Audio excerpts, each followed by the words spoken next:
الحمد لله والصلاة والسلام على رسول الله سيدنا محمد وعلى آله وأصحابه أجمعين وبعد.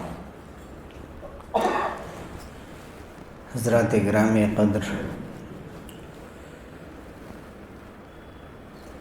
ہر ہفتے منگل کو حضرات صحابہ رضی اللہ عنہم اجمعین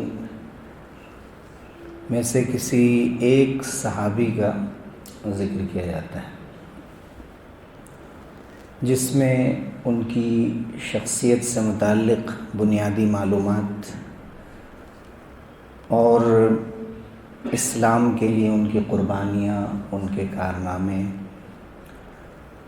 جو اہم ہیں ان کو ذکر کرنے کی کوشش کی جاتی ہے، اور اس کے ساتھ ان کی زندگی سے ہمیں کیا سبق ملتا ہے اس کی طرف بھی توجہ دلانے کی کوشش کی جاتی ہے. آج جس صحابی رسول صلی اللہ علیہ وسلم کا ذکر جمیل کرنا ہے وہ ہیں حضرت حذیفہ ابن یمان رضی اللہ عنہ.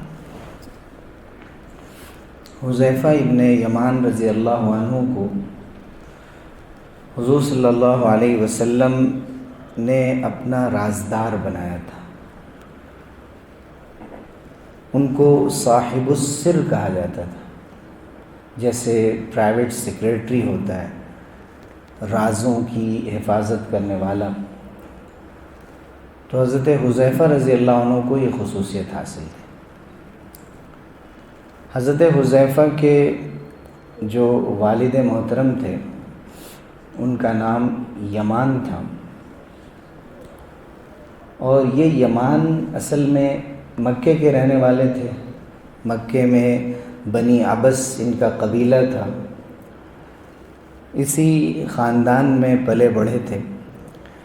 لیکن حضرت حذیفہ کے والد یمان سے ایک غلطی ہو گئی تھی.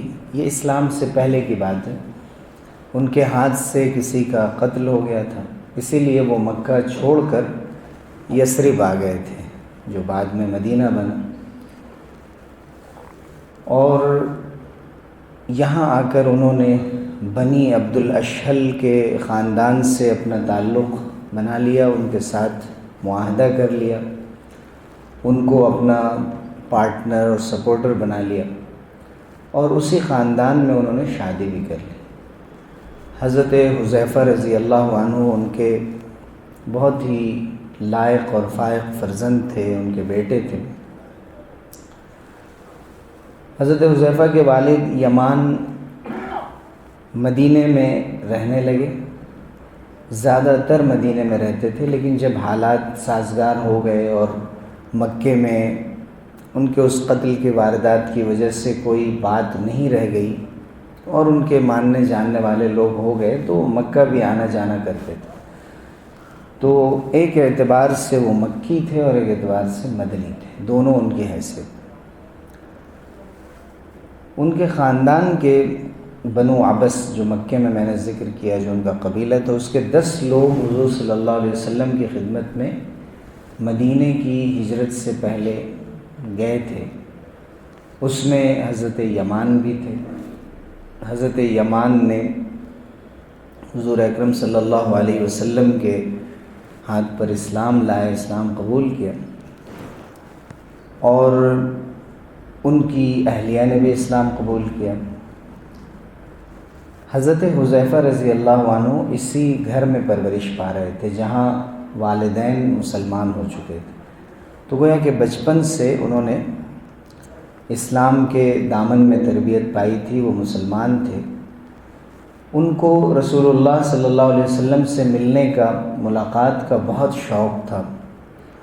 حضور صلی اللہ علیہ وسلم کی صفات اور آپ کے شمائل کے بارے میں جاننے کی کوشش کرتے تھے، آپ کی سیرت کے بارے میں، آپ کی خصوصیات کے بارے میں، آپ کے حلیے کے بارے میں. اور اسی تڑپ میں اور شوق میں ایک مرتبہ مکہ مکرمہ حاضر ہوئے. یہ ہجرت سے پہلے کی بات ہے. اور وہاں جا کر حضور اکرم صلی اللہ علیہ وسلم سے ملاقات کی. حضور اکرم صلی اللہ علیہ وسلم سے انہوں نے پوچھا کہ اللہ کے رسول کیا میں مہاجرین میں شمار ہوں گا یا انصار میں شمار ہوں گا؟ ابھی ہجرت نہیں ہوئی تھی لیکن ہجرت ہونے والی تھی۔ تو انہوں نے اپنے بارے میں پوچھا کہ میں تو مکی بھی ہوں مدنی بھی ہوں، چونکہ میرے والد ہی مکے کے تھے اور بعد میں مدینے میں آ کے رہنے لگے، تو مجھے کس میں شمار کریں گے؟ تو حضور اکرم صلی اللہ علیہ وسلم نے فرمایا کہ تم جس میں چاہو اپنے کو شمار کر سکتے ہو، تم چاہو تو تمہیں مہاجر کہیں، تم چاہو تو تمہیں انصاری کہیں۔ تو انہوں نے اپنے لیے یہ پسند کیا کہ انہیں مدنی کہا جائے اور انصاری کہا جائے، تو حضور اکرم صلی اللہ علیہ وسلم نے ان کو انصار میں شمار کیا۔ جب حضور اکرم صلی اللہ علیہ وسلم ہجرت کر کے مدینہ منورہ تشریف لائے تو حضرت حذیفہ رضی اللہ عنہ حضور اکرم صلی اللہ علیہ وسلم کے ساتھ ساتھ رہنے لگے۔ سیرت نگاروں نے لکھا کہ ایسے آپ کے ساتھ رہتے جیسے دو آنکھیں بالکل ایک ساتھ ہوتی ہیں، اس طرح سے حضور اکرم صلی اللہ علیہ وسلم کی مجلس میں ہمیشہ بیٹھا کرتے تھے، آپ کی باتیں سنا کرتے تھے۔ اور وہ کہتے ہیں کہ کان الناس یسألون النبی صلی اللہ علیہ وسلم عن الخیر وکنت اسألہ عن الشر۔ لوگ حضور اکرم صلی اللہ علیہ وسلم سے خیر کے بارے میں پوچھتے تھے، اچھی اچھی باتوں کے بارے میں، خوشخبریوں کے بارے میں، کسی چیز پر کیا ثواب ملے گا، اجر ملے گا، اس قسم کی باتیں پوچھتے تھے، یا جنت کے بارے میں پوچھتے تھے۔ اور میں حضور صلی اللہ علیہ وسلم سے شر کے بارے میں پوچھتا تھا، مخافۃ ان یدرکنی، ایسی باتوں کے بارے میں جو مصیبت کی ہیں، پریشانی کی ہیں، فتنوں کی ہیں، امت کو جن سے دوچار ہونا پڑے گا۔ مجھے یہ ڈر ہوتا تھا کہ کہیں میں اس فتنے میں نہ پڑ جاؤں، کہیں میں اس گناہ میں نہ پڑ جاؤں، تو میں گناہوں کے اور فتنوں کے بارے میں پوچھتا تھا۔ اور اسی لیے حضور اکرم صلی اللہ علیہ وسلم نے ان کو سب سے زیادہ فتنوں کے بارے میں ان کو بتایا تھا۔ قیامت تک آنے والے فتنوں کے سلسلے میں ان کو حضور اکرم صلی اللہ علیہ وسلم نے بتایا۔ بہت سی حدیثیں فتنوں کے بارے میں حضرت حذیفہ سے ہی منقول ہیں، اور بھی بعض باتیں جن کا ذکر میں آگے کرتا ہوں۔ حضرت حذیفہ ابن یمان رضی اللہ عنہ جب مدینہ آ گئے تو مدینہ منورہ میں، یعنی ہجرت کے بعد کی بات کر رہا ہوں میں، بدر کا غزوہ ہوا۔ بدر کے غزوے میں وہ کہتے ہیں کہ میں حضور صلی اللہ علیہ وسلم کے ساتھ تمام غزوات میں رہا، جتنی بھی جنگیں حضور صلی اللہ علیہ وسلم کی زندگی میں ہوئیں اور جس میں آپ شریک رہے، میں بھی شریک رہا، لیکن صرف بدر کا غزوہ ایسا ہے کہ جس میں شریک نہیں ہو سکا۔ ان کو اس کا بہت افسوس تھا۔ وہ صحابہ جو بدر کے وقت مسلمان ہو چکے تھے یا اس وقت مسلمان نہیں ہوئے تھے، مسلمان ہو چکے تھے اور بدر میں شریک نہیں ہو سکے، یا مسلمان ہوئے ہی نہیں تھے، تمام صحابہ بعد کی زندگی میں اگر بدر میں نہیں تھے تو ہمیشہ حسرت اور افسوس کا اظہار کرتے تھے کہ کاش میں بدری صحابہ میں ہوتا، میں بدر میں شریک ہوتا۔ یہ بہت بڑے اعزاز کی بات تھی، بہت خوش قسمتی کی بات تھی کہ ایک چھوٹی سی تعداد جو مسلمانوں کی تھی ان میں ان کا بھی نام آئے۔ تو حضرت حذیفہ کہتے ہیں کہ میں بدر میں نہیں تھا، اور اس وجہ سے نہیں کہ میں جنگ میں شریک نہیں ہونا چاہتا تھا یا اور کوئی بات تھی، بلکہ مسئلہ یہ تھا کہ ہم اور میرے والد چونکہ ہم لوگ مکے آنا جانا کرتے تھے تو ہم مکے گئے ہوئے تھے۔ وہاں سے جب واپس آ رہے تھے تو راستے میں ہمیں مشرکین نے روک لیا اور انہوں نے یہ کہا کہ تم مدینے کیوں جا رہے ہو؟ تو انہوں نے کہا کہ ہم مدینے جا رہے ہیں۔ کہا نہیں، تم محمد سے ملنے جا رہے ہو اور ہم لوگ ان سے جنگ کی تیاری میں ہیں، ہم جا رہے ہیں، تم ان کی طرف سے اگر یہ وعدہ کرو کہ ان کی طرف سے نہیں لڑو گے۔ تو انہوں نے کہا نہیں، ہم تو صرف مدینے جا رہے ہیں۔ تو ٹھیک ہے، پھر تمہیں اجازت، مل کر یا مدینے جا کر فوراً مکے واپس آ جانا۔ انہوں نے یہ بات کہہ دی اور حضور صلی اللہ علیہ وسلم کی خدمت میں آ گئے۔ حضور صلی اللہ علیہ وسلم سے جب بتایا کہ اللہ کے رسول ایسا ایسا معاملہ ہوا، راستے میں ہمیں ان لوگوں نے روکا تھا، ہم نے تو ان سے وعدہ کر لیا ہے کہ مدینے آ کر ہم مکے واپس ہو جائیں گے اور ہم حضور کی صف میں آ کر شامل ہو کر تمہارے مقابلے میں ہم لڑائی نہیں کریں گے۔ تو حضور اکرم صلی اللہ علیہ وسلم نے فرمایا کہ نفی بعہدہم، ہم ان کے وعدے کو پورا کریں گے۔ ہم ان کے وعدے کو پورا کریں گے، وَنَسْتَعِينُ اللَّهَ عَلَيْهِمْ، اور ان کے خلاف اللہ سے مدد چاہیں گے۔ اگر تم نے ان سے وعدہ کر لیا ہے کہ واپس جانا ہے تو ٹھیک ہے، تو ہم سے ملاقات کر کے واپس چلے جاؤ۔ تو اس وعدے کو پورا کرنے کے لیے صرف جو ایک سرسری بات تھی، اور راستے میں آتے ہوئے یہ سمجھ لیجئے کہ اس وجہ سے عذر کرنے کے لیے تاکہ کسی طرح ان کے چنگل سے بچ کے حضور کے پاس آ جائیں، صرف اس لیے کہہ دیا، تب بھی حضور اکرم صلی اللہ علیہ وسلم نے اس کا لحاظ کیا۔ کتنی بڑی بات ہے وعدے کی پابندی اور معاہدے کی پابندی، کہ کسی سے ایک بات ہو گئی، خواہ وہ مشرک ہو، وہ دشمن ہو، جنگ کی تیاری کے لیے آ رہا ہو، اب کیا کسی اور نے، پھر بھی حضور اکرم صلی اللہ علیہ وسلم نے فرمایا کہ میں اس وعدے کی پابندی کروں گا اور تم جاؤ۔ جب احد کا موقع آیا، بدر کے بعد غزوہ احد کا، سن 3 ہجری میں، 2 ہجری کے بعد، تو اس موقع سے حضرت یمان بھی شریک ہوئے، والد صاحب بھی، اور بیٹے حضرت حذیفہ بھی شریک ہوئے، دونوں شریک ہوئے۔ حضرت حذیفہ رضی اللہ عنہ نے اپنی نوجوانی کا زمانہ تھا، اپنی صلاحیت کے مطابق جوہر دکھائے، کارنامے انجام دیے، جو کچھ ہو سکتا تھا اللہ کے راستے میں انہوں نے اپنی طاقت اور اپنی ذہانت کا استعمال کرتے ہوئے وہ کیا، جسے ہم سیرت کی کتابوں میں اور صحابہ کے تذکرے میں کہتے ہیں کہ ابلا بلاء حسنا، کہ انہوں نے بہترین کام کیا۔ لیکن حضرت حذیفہ کے والد کے ساتھ ایک عجیب و غریب واقعہ پیش آ گیا احد کے میدان میں۔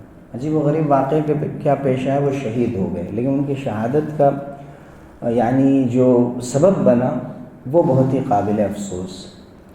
وہ یہ ہوا کہ حضور صلی اللہ علیہ وسلم نے ان سے فرمایا تھا کہ آپ بہت ضعیف ہیں، اور ایک اور صحابی تھے ثابت ابن وقش، ان دونوں سے کہا تھا کہ آپ جہاں عورتیں ٹھہری ہوئی ہیں، جہاں بچے ٹھہرے ہوئے ہیں، وہاں آپ رہیں، ان لوگوں کی دیکھ بھال کریں۔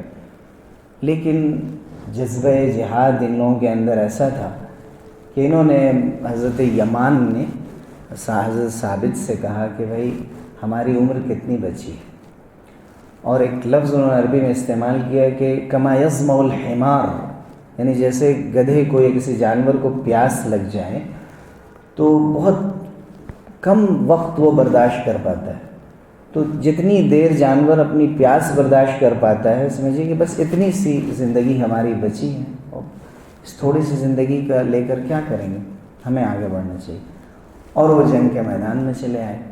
اس زمانے میں خود کی طرح ہیلمٹ لگاتے تھے جنگ کے میدان میں، انہوں نے استعمال کیا ہوا تھا، تو مسلمان نہیں سمجھ سکے، چونکہ یہ مسلمانوں کی صف میں نہیں تھے، اچانک آئے، مسلمانوں نے ان کے اوپر حملہ کر دیا، تو مسلمانوں کی تلوار سے وہ شہید ہو گئے، حضرت یمان رضی اللہ عنہ۔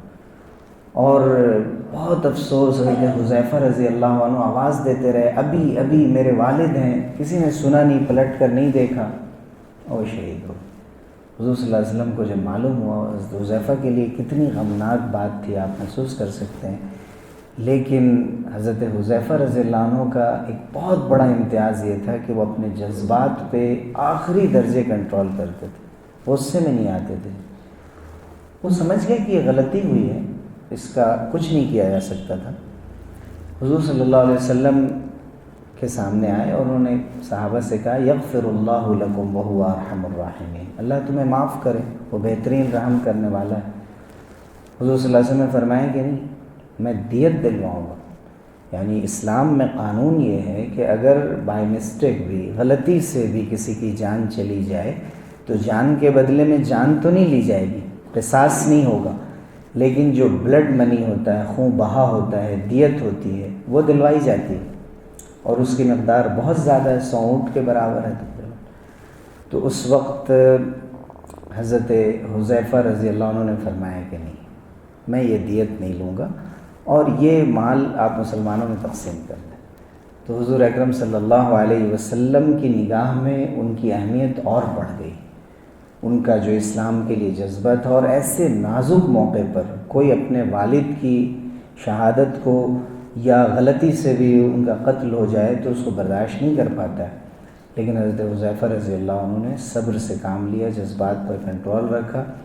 آگے کے غزوات میں انہوں نے بہت سارے کارنامے انجام دیے۔ حضرت یمان رضی اللہ عنہ کو شہید قرار دیا گیا، حضرت ثابت بن وقش مشرکوں کے ہاتھ سے شہید ہوئے، یعنی دونوں یہ جو ضعیف حضرات تھے دونوں شہید ہو گئے۔ بعد میں خندق کے موقع سے حضرت حذیفہ رضی اللہ عنہ، آپ جانتے ہیں کہ خندق اور احزاب ایک ہی غزوے کو کہتے ہیں، سن 5 ہجری میں، جس میں ہر طرف سے جتنے بھی قبیلے تھے اور عربوں کے خاندان تھے اور جتنے مذاہب کے لوگ تھے، مشرکین بھی یہودی بھی، سب مل کر مسلمانوں کے خلاف آ گئے تھے۔ اس وقت اللہ کی ایک خاص مدد سے، یہ تو معلوم ہے کہ حضرت سلمان فارسی کے مشورے سے وہ خندق کھودی گئی تھی اور سب تیاری کی گئی تھی، لیکن اس کے باوجود بھی مسلمانوں کے لیے ان کا سامنا کرنا ایک بہت مشکل کام تھا۔ لیکن اللہ کی طرف سے تیز ہوا آئی اور سخت ٹھنڈک کا موسم ہو گیا، اور جس کی وجہ سے سب کچھ تباہ ہو گیا، برباد ہو گیا، ان کی دیگیں پلٹ گئیں اور معاملہ بالکل بدل گیا۔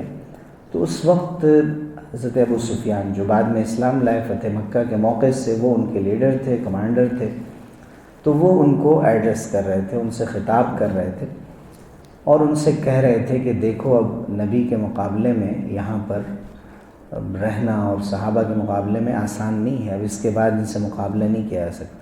اور اس بات کو سن رہے تھے حضرت حذیفہ، حالانکہ دونوں کے کیمپس الگ ہوتے ہیں، لیکن حضور صلی اللہ علیہ وسلم نے حضرت حذیفہ سے کہا تھا کہ رات کے اندھیرے میں، اس ٹھنڈی رات میں تم جانا اور خاموشی سے ان کے کیمپ کے اندر جانا اور سننا کہ وہ لوگ کیا بات کر رہے ہیں، واپس جا رہے ہیں یا دوبارہ تیاری کر رہے ہیں، اور اس کی خبر ہرگز کسی کو مت دینا۔ تو حضرت حذیفہ رضی اللہ عنہ کہتے ہیں کہ میں ابو سفیان کی تقریر سن رہا ہوں اور ابو سفیان کہہ رہے ہیں، پہلے تو مجھے بہت ٹھنڈ لگی اور ڈر بھی محسوس ہوا کہ میں کافروں کے بیچ میں جا کر اکیلے بیٹھ جاؤں گا، لیکن حضور صلی اللہ علیہ وسلم سے میں نے دعا کی درخواست کی، حضور نے دعا دی تو ٹھنڈ بھی دور ہو گئی اور ڈر بھی دور ہو گیا، میں جا کر ان کے بیچ میں بیٹھ گیا۔ اور ابو سفیان کہہ رہے ہیں کہ اپنے آزو بازو دیکھ لو اور نام پوچھ لو کہ کوئی آدمی باہر کا تو نہیں آ گیا، یہی بات بھی چل رہی۔ تو حضرت حذیفہ سے پوچھتے اس سے پہلے انہوں نے اپنے بازو والے سے پوچھ لیا کہ آپ کون، آپ کا نام کیا ہے؟ تو انہوں نے اپنا نام بتایا، فلاں ابن فلاں۔ کہا مجھے تو آپ جانتے ہی ہوں گے، بات جلدی آگے بڑھا دی انہوں نے، اور اس تیزی کے ساتھ وہاں سے خبر لی، اور کہتے ہیں حضرت حذیفہ کہ میں ابو سفیان سے اتنا قریب تھا کہ میں اگر تیر نکال کر ان پر وار کرنا چاہتا تو اندھیرے میں آسانی سے کام تمام کر سکتا تھا، لیکن وہی جذبات پر کنٹرول، کہ حضور نے کہا تھا کسی کو خبر نہیں ہونی چاہیے، وہاں تو ایک طوفان مچ جاتا، انہوں نے کنٹرول کیا، کہا میرا دل چاہا لیکن نبی کی بات تھی۔ وہ واپس آئے اور حضور اکرم صلی اللہ علیہ وسلم کو آ کر خبر دی کہ ایسی سی بات تھی۔ تو حضور صلی اللہ علیہ وسلم سمجھتے گئے ان کے مختلف واقعات سے کہ یہ شخص ایسا ہے جو بہت ہی ذہین بھی ہے، انٹیلیجنس ان کے اندر ہے، اور اس کے ساتھ ساتھ ان کی انڈرسٹینڈنگ بہت اچھی ہے، حاضر جواب بھی ہیں، اور اس کے ساتھ ساتھ رازوں کی حفاظت کرنے والے ہیں۔ اگر کچھ چیزیں کانفیڈینشیل ہیں، سیکرٹس ہیں، تو ان کو وہ لیک نہیں کرتے۔ تو حضور اکرم صلی اللہ علیہ وسلم نے ان پر پورا اعتماد کیا، اور اس اعتماد کے نتیجے میں ان کو بہت سے ایسے کام دیے جو آسانی سے نہیں دیے۔ تو حضور صلی اللہ علیہ وسلم صحابہ کے ٹیلنٹس کو پہچانتے تھے، ان کی صلاحیتوں کو دیکھ کر اس کے مطابق ان کو کام دیتے تھے۔ تو حضرت حذیفہ رضی اللہ عنہ کو حضور صلی اللہ علیہ وسلم نے تمام منافقین کے نام بتا دیے کہ چونکہ یہودیوں سے اور منافقین سے بڑے مسائل تھے مسلمانوں کو، ہر وقت سازشیں کرتے رہتے تھے حضور اکرم صلی اللہ علیہ وسلم کے خلاف، اور حضور صلی اللہ علیہ وسلم پر حملے کرنے کی کوشش کرتے رہتے تھے۔ تو حضور نے پوری فہرست ان کو لسٹ دے دی تھی کہ یہ منافق ہے، اور حضور کو پورا اعتماد تھا کہ یہ کسی کو نہیں بتائیں گے کبھی بھی، کسی حال میں بھی۔ بڑے بڑے لوگوں نے ان سے پوچھا کہ اس میں کس کا نام ہے، کبھی کسی کو نہیں بتایا انہوں نے۔ حضرت عمر رضی اللہ عنہ تو اپنے بارے میں ان سے پوچھتے تھے کہ کہیں میرا تو نام نہیں ہے اس میں، وہ تو ان کی شان تھی اور ان کا تقویٰ تھا۔ حضرت عمر رضی اللہ عنہ دیکھتے تھے حذیفہ کسی کے جنازے میں اگر نہیں گئے ہیں تو وہ بھی نہیں جاتے تھے، وہ سمجھ جاتے تھے وہ منافق، اس لیے حضرت حذیفہ اس میں نہیں گئے۔ ایک مرتبہ اپنے زمانے میں انہوں نے پوچھا جب ان کا دور آیا خلافت کا کہ میں نے اتنے گورنرز بنائے ہیں، عاملین بنائے ہیں، کہیں کوئی ایسا گورنر میں نے تو نہیں بنا دیا جو منافق ہو، غلطی ہو گئی ہو مجھ سے؟ تو انہوں نے کہا ایک ہے صرف، تو حضرت عمر نے پوچھا کہ کون ہے بتاؤ. تو حضرت حذیفہ نے کہا میں نے ذرا انتظار کیا، سوچا بتاؤں گا، غور کروں گا، بتاؤں یا نہ بتاؤں. لیکن کچھ دن بعد دیکھا کہ حضرت عمر نے ان کو معزول کر دیا، اپنے عہدے سے ہٹا دیا، اور انہی کو ہٹایا جن کے بارے میں جانتا تھا. تو مجھے بہت تعجب ہوا، اور حضرت عمر رضی اللہ عنہ کی ذہانت پہ مجھے رشک آیا کہ ان کو تو معلوم بھی نہیں تھا، اس کے باوجود ان کے ایکٹیویٹیز کو دیکھ کر اور ان کے انداز سے وہ سمجھ گئے اور انہوں نے ان کو ہٹا دیا. کہا مجھے اس کی ضرورت بھی نہیں پڑی، اور حضور صلی اللہ علیہ وسلم کے فرمان پر میں قائم بھی رہا، چونکہ حضور صلی اللہ علیہ وسلم نے کسی کو بھی بتانے سے منع کیا. تو یہ حضور اکرم صلی اللہ علیہ وسلم کا اس امت پر بہت بڑا احسان ہے کہ آپ نے اپنے جانشینوں کو، اپنے ہم نشینوں کو مختلف انداز سے مختلف کاموں کے لیے تیار کیا تھا. انٹیلیجنس کا بھی نظام بنایا تھا، اور اس کے لیے آفیسر تھے گویا حضرت حذیفہ رضی اللہ عنہ، اور اس کے بھی کچھ آداب مقرر کیے تھے جس کی پوری رعایت حضرت حذیفہ رضی اللہ عنہ نے کی. اور بعد کے زمانے میں ایران کی فتح میں بھی ان کے بڑے کارنامے ہیں، نہاوند اور ہمدان اور اس جیسے علاقے کو فتح کرنے میں بھی حضرت حذیفہ کا بڑا حصہ ہے. سن 36 ہجری میں یہ مدائن میں ان کا انتقال ہوا حضرت عثمان رضی اللہ عنہ کی شہادت کے کچھ دنوں بعد، اور وہیں حضرت سلمان فارسی رضی اللہ عنہ کے نام سے ایک مسجد ہے جہاں آپ مدفون ہوئے. یہ حضرت حذیفہ رضی اللہ عنہ کی زندگی کی کچھ جھلکیاں ہیں. ہمیں اس سے یہ سبق ملتا ہے کہ حضور اکرم صلی اللہ علیہ وسلم سے محبت کے ساتھ ساتھ آپ کے فرمان، آپ کی باتوں، آپ کی شرطوں، جو اصول اور ضوابط آپ نے متعین کیے، جس حد پر آپ نے روک دیا، اس کا لحاظ کرنا کتنا ضروری ہے. جذبات جتنے بھی غالب ہوں، لیکن جو بات کہی گئی ہے اس کا خیال رکھنا، یہ اصل ایمان اور اسلام کی علامت ہوتی ہے. اللہ تعالی ہمیں اس کی توفیق سے نوازے، اور ان تمام گھرانوں کو اور صحابہ رضی اللہ عنہ اجمعین کو پوری امت کی طرف سے اجر جزیل عطا فرمائے. آمین. وآخر دعوانا